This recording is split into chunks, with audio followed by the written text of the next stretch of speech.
Rain hammered against the windshield as Emily Carlson drove through the empty stretch of Highway 19, one hand protectively resting on her swollen belly. 32 weeks pregnant and exhausted, she just wanted to reach home.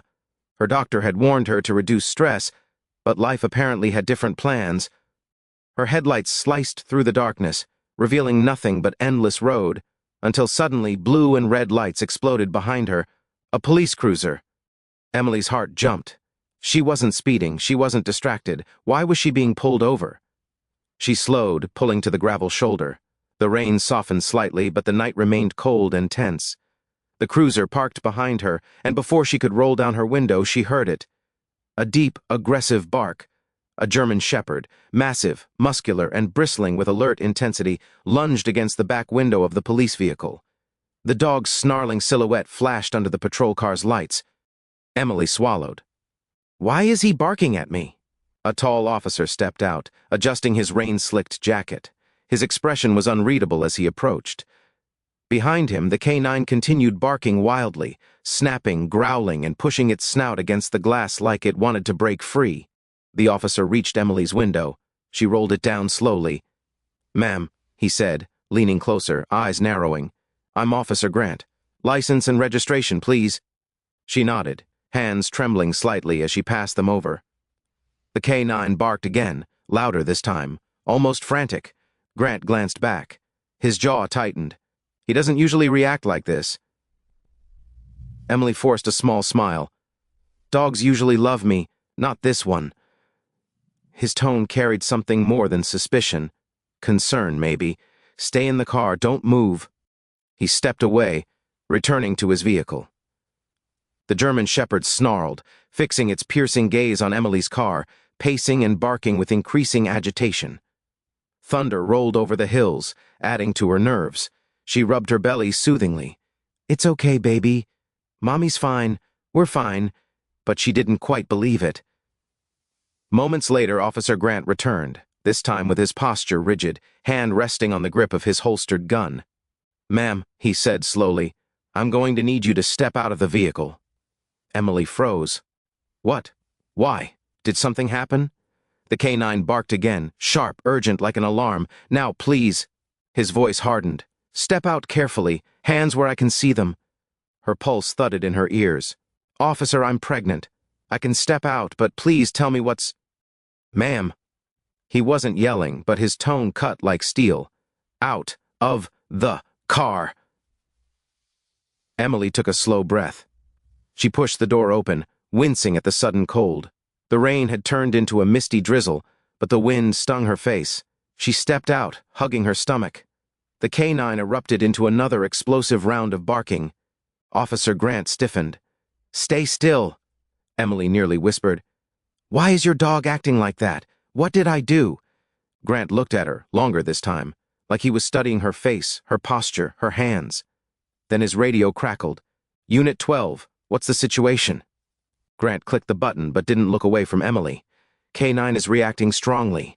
Possible signal? Possible signal?" Emily's stomach dropped. "Copy," the dispatcher replied. "Proceed with caution. All units nearby, stand by." Emily felt her throat tighten. "Officer, I don't understand." Grant inhaled sharply. "Ma'am, my dog is trained to detect fear, distress, and the scent of blood." Emily's breath stopped. Blood? Her hands instinctively flew to her belly, but she felt nothing. No pain, no wetness, no cramping. "I'm fine," she whispered. "I'm not bleeding. My baby is fine." But Grant didn't look convinced. The German shepherd scratched desperately at the window, barking louder than ever, something primal, urgent, almost panicked. Then Grant said something that made her skin crawl. "He's also trained," he continued slowly, "to detect the presence of another person inside a vehicle, dead or alive." Emily staggered backward. "What?" The officer raised his flashlight, shining it inside her car. His brows furrowed. His body went rigid. "Ma'am." He stepped closer to the door, hand now fully gripping his weapon. "What is that under your passenger seat?" Emily blinked. "What?" "Nothing, I don't know." Thunder cracked overhead. The K9 barked once, short, sharp, like a command. Officer Grant's voice turned icy. "Back away from the car. Now." Emily's knees shook. "But, now." She took a shaky step backward. Grant opened the passenger door slowly, firearm drawn. Emily's breath hitched as he crouched, lifting something from the shadows beneath the seat, his face drained of color, turning pale, ghostly, terrified. In his hand was a small, blood-smeared cloth, wrapped around something metallic. Emily gasped, heart pounding in her throat. I've never seen that before, I swear." But the officer wasn't listening. His jaw clenched violently, eyes locked on the object like it was a nightmare made real. He whispered, barely audible over the wind, "God help us." Then he looked at Emily with a horror she couldn't understand. "Ma'am, this isn't just a bloodied cloth." He swallowed hard. "This is evidence from a missing persons case." Emily nearly fainted. "What?" she croaked. "What case? What are you talking about?" Officer Grant stepped back, radio shaking in his hand. "Dispatch, this is Unit 12, he said, voice trembling. K9 was right. We found something. We need backup. Immediately. This is connected to the Cold Creek disappearance." Emily stared at him, speechless. Cold Creek. The case all over the news for weeks. A woman gone without a trace. Her baby kicking inside her felt suddenly like a cry for help. Her voice broke. "Officer, I swear to you, I didn't put that there." Grant didn't lower his gun. "We'll figure that out," he said darkly. "But right now, you're a prime suspect." Emily's breath came in shallow bursts as the wind whipped across the roadside. The German shepherd, Rex according to his collar, was no longer just barking. He was frantic, pacing in the back seat, eyes locked on Emily like she was a threat or in danger. Officer Grant stepped back toward his cruiser, but kept his gun trained loosely in her direction. His voice crackled through the radio. "Dispatch, Unit 12. Suspect is cooperative, but distressed. I need backup now. K9 indicates high-risk alert." "High risk?" Emily's head spun. "I'm pregnant, exhausted, and just trying to get home. How did this happen?" She wrapped her arms around herself, trembling. "Officer, please. I don't know anything about that cloth." Grant didn't answer. He moved to the front of her car and shined his flashlight again, scanning the seats, the dashboard, the floor. Then, another bark from Rex. Short, forceful, warning. Grant froze. "Rex doesn't make that call unless he's detecting something else," he muttered. Emily tried to steady her shaking voice. "Detecting what?" Grant didn't look at her. Movement. Emily felt all the air leave her body. Movement. Inside her car. But there was no one. She'd been alone for hours. She'd stopped only once, at a small gas station near the county line. She'd grabbed water and a sandwich. She'd used the restroom. Someone could have... No, impossible. I would have noticed, wouldn't I? Grant suddenly motioned her back. "Ma'am, I need you to stand near the cruiser. Behind it." Emily backed away slowly. Her heart thundered beneath her ribs, each beat painful. She could feel her baby shifting restlessly, as if sensing her fear. Grant opened her back door, gun raised, flashlight stabbing through the darkness inside her SUV. "There's something," he whispered, leaning closer. Emily could barely breathe. He reached inside, slowly, carefully, and lifted a folded black jacket from the floor. He shook it open. A heavy metal object tumbled out and hit the ground with a dull thud. Emily flinched. A crowbar, rusted, stained, not with mud. Grant stiffened. Blood. Emily backed up until her shoulders hit the cruiser. "This isn't mine," she cried. "Officer, I don't own a crowbar." Rex let out a low growl. Grant's jaw tightened. "Ma'am," he said, "we need to talk about where you've been tonight." "I told you. I went to my prenatal checkup in Greystone, then I drove straight home." Grant stared at her, sharp, calculating. "No stops." "One," Emily whispered. "The gas station." Grant cursed under his breath. "That's exactly where the victim was last seen." Emily's skin chilled to ice. "You think I kidnapped her?" she shouted, voice breaking. "I'm 8 months pregnant." Grant didn't blink. "Criminals come in all forms, ma'am." She stared at him in disbelief. The world felt unreal, like she'd stepped into a nightmare she couldn't wake from. Rain soaked her hair, her clothes, her shoes. Her baby squirmed anxiously. "Please," she begged, "just search the car, fully. I have nothing to hide." Grant hesitated, then nodded. He kept her where she was, one hand on his gun, the other pushing a button to unlock the rear of her SUV. The trunk swung open. Emily expected to see nothing. Empty space, maybe some grocery bags. But instead, Grant's flashlight caught something that made him jerk backward. A duffel bag, black, stained, partially unzipped. Emily's voice came out in a trembling whisper. What is that?" Grant didn't answer. He pulled the zipper. Emily screamed. Inside were bundles of rope, duct tape, gloves, and a cell phone, white, cracked, splattered with dried blood. Grant picked it up with gloved hands. The back was engraved with a name. Marla Kensington, the missing woman. Emily staggered in horror, tears streaming. No. I've never seen that bag before. I swear." Rex barked, a piercing, urgent sound that echoed into the dark. His paws scratched violently at the glass again. Grant took a shaky step back, staring between Emily, the bag, and the cell phone. "This is worse than I thought," he muttered. Emily felt her legs giving out. "Officer, please believe me." He raised his gun again, not at her but at the car. "Ma'am, the K-9 is detecting a live scent. Someone is, or was, in this vehicle recently." Emily's stomach twisted. Her breath grew shallow. Then, a faint sound. Soft, muffled, coming from the trunk area.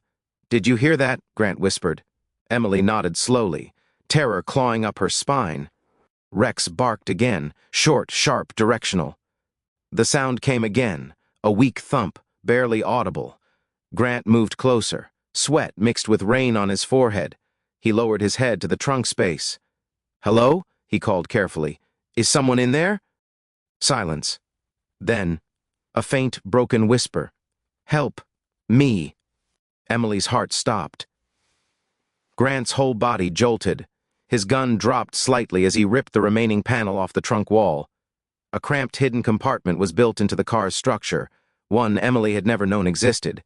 Inside, a woman's pale, shaking hand slid weakly into view.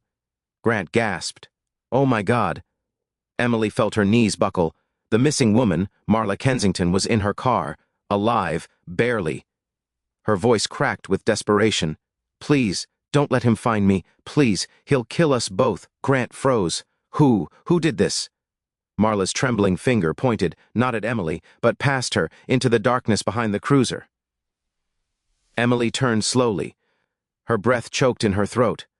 A shadowed figure stood across the highway, motionless, watching them. As lightning flashed, she saw his face. Someone she knew. Someone who should have been hundreds of miles away.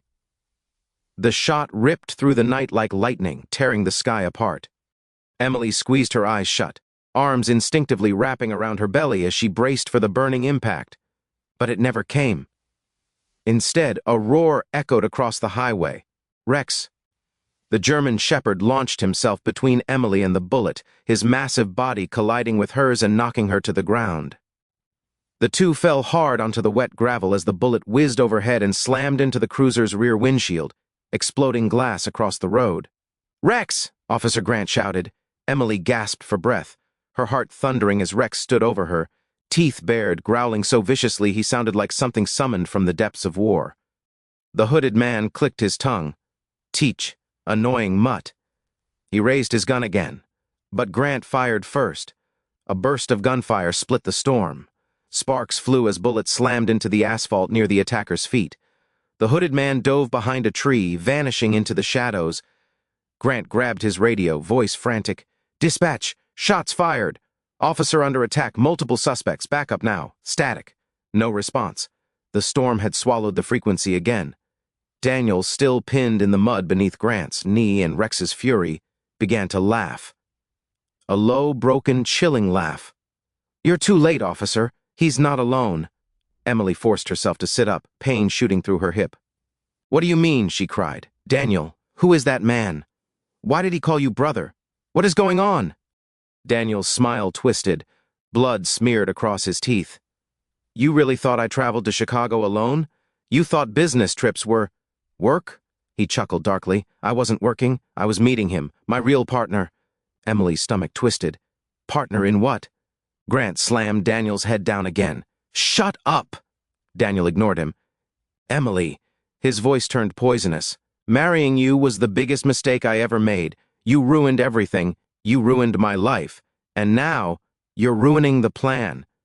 Emily staggered backward, nausea rising in her throat.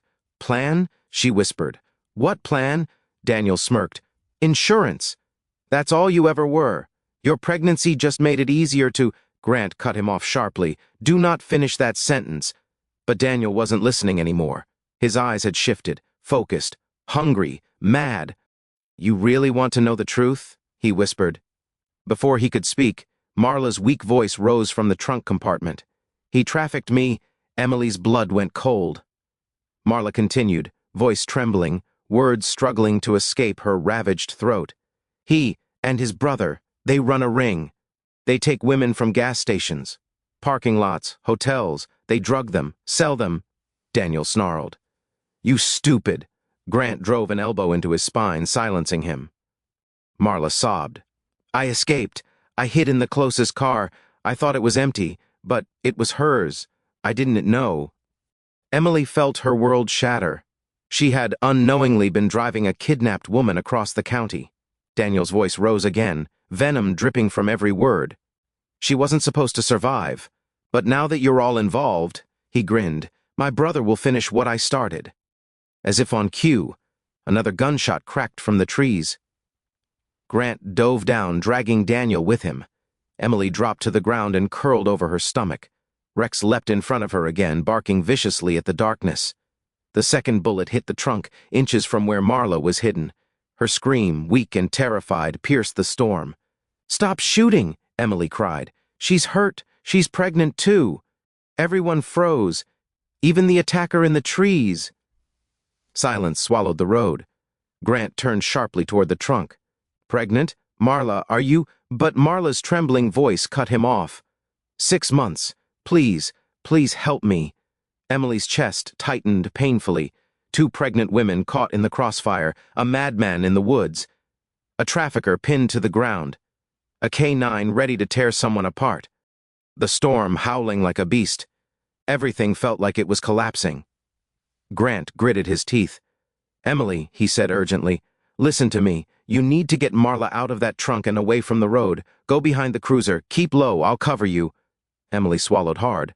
But what if he shoots again? Rex nudged her hand with his nose. Protective, steady. He would shield her. He would shield the baby. And Marla— Grant made eye contact with the dog. Rex. Guard. The German Shepherd stood tall, muscles tense, eyes burning. Emily took a deep breath, adrenaline rushing through her veins. She crawled toward the trunk, rain and mud soaking her clothes, her hair plastered to her face.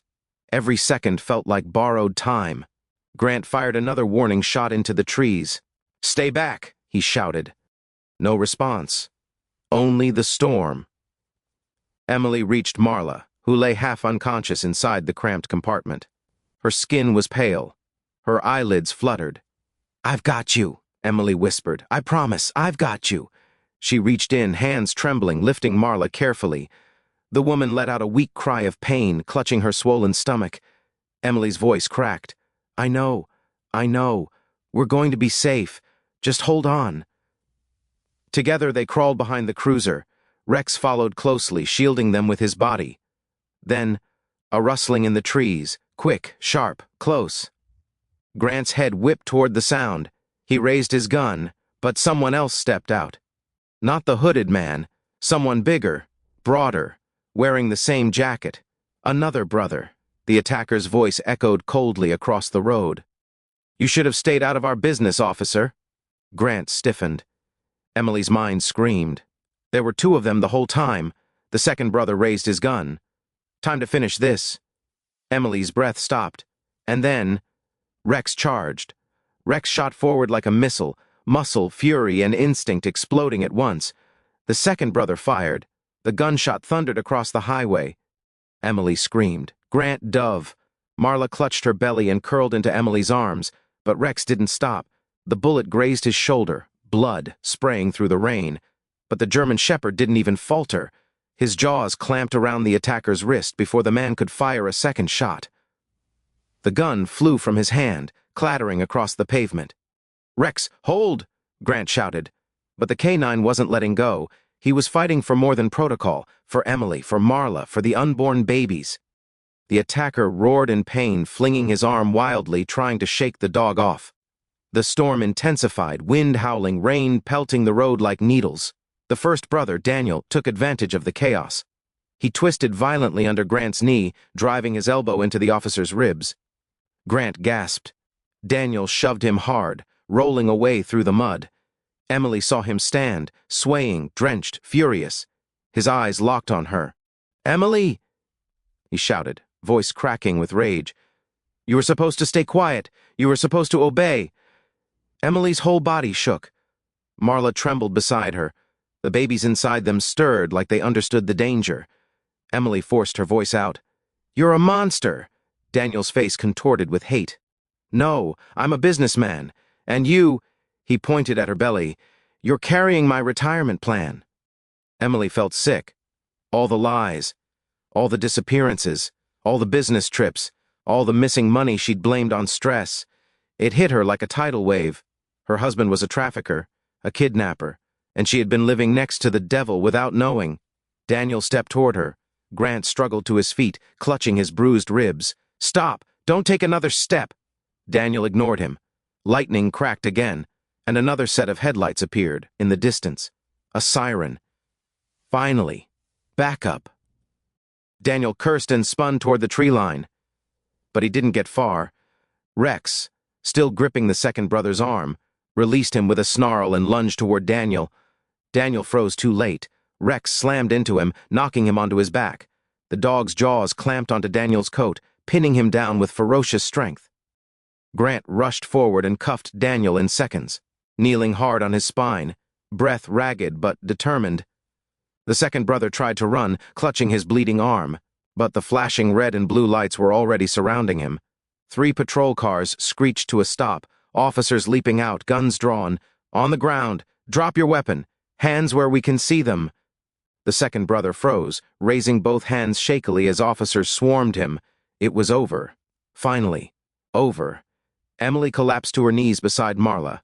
Rex limped toward them, wounded but alive, and nudged Emily gently with his nose. She burst into tears and wrapped her arms around the dog's neck. Good boy, you saved us." Grant hurried over, his uniform, ripped, soaked, and smeared with mud. "Emily, Marla, are you hurt? Are the babies okay?" Emily nodded through sobs. I think so. Just shaken." Marla could barely lift her head. "My baby, please, check." Grant knelt beside her, his voice soft, steady. "Ma'am, you're safe now. Medics are on the way." Marla burst into tears. Years of fear, abuse, and helplessness pouring out in one broken cry. Emily held her tight.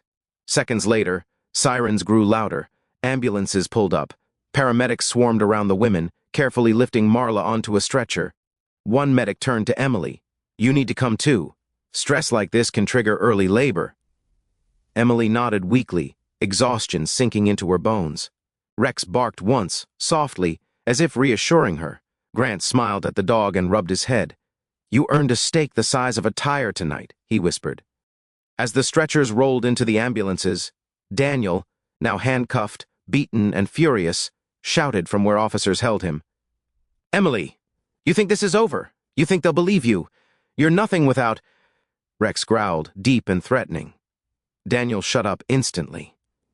Grant approached Emily before she was lifted inside. "You saved her life," he told her, voice thick with respect. "And your babies. You were brave, ma'am. No matter what he says, you are stronger than anything he tried to do to you." Emily's eyes filled again. Not with fear this time, but relief. And for the first time that night, she felt safe. Truly safe. 1 week later, the hospital smelled of antiseptic and newborn blankets. Emily sat in bed, one hand on her stomach, feeling her baby kick consistently again. A good sign, the doctor said. A knock at the door. She looked up as Officer Grant entered, holding a small plaque in his hands. She blinked. "What's that?" Grant smiled softly. "For Rex." Emily laughed through unexpected tears. "A medal?" "A Medal of Valor," Grant confirmed. "He took a bullet, saved 2 pregnant women, helped bring down a trafficking ring, and caught 2 suspects alive. He's earned more medals than most human officers ever will." Emily wiped her eyes. "Can I see him?" "Of course," Grant said. "He's right outside." Rex trotted in proudly, tail wagging despite the bandage on his shoulder. Emily reached forward and hugged his furry neck. "Thank you," she whispered, "for saving me and saving my baby." Rex licked her cheek gently. Grant cleared his throat. "There's one more thing you should know." Emily looked up. The FBI interviewed Marla. She named dozens of victims. Because of her testimony, they dismantled the entire trafficking network your husband was part of. Emily exhaled shakily. She felt lighter, safer, freer. Grant placed a comforting hand on her shoulder. "You didn't just survive, Emily." He smiled warmly. "You helped save countless women." Emily hugged Rex again. Her baby kicked in response, as if agreeing, and for the first time in her life, Emily knew this child would be born into a world she could protect. A world she wasn't running from. A world she finally belonged to. The nightmare was over. The healing had begun.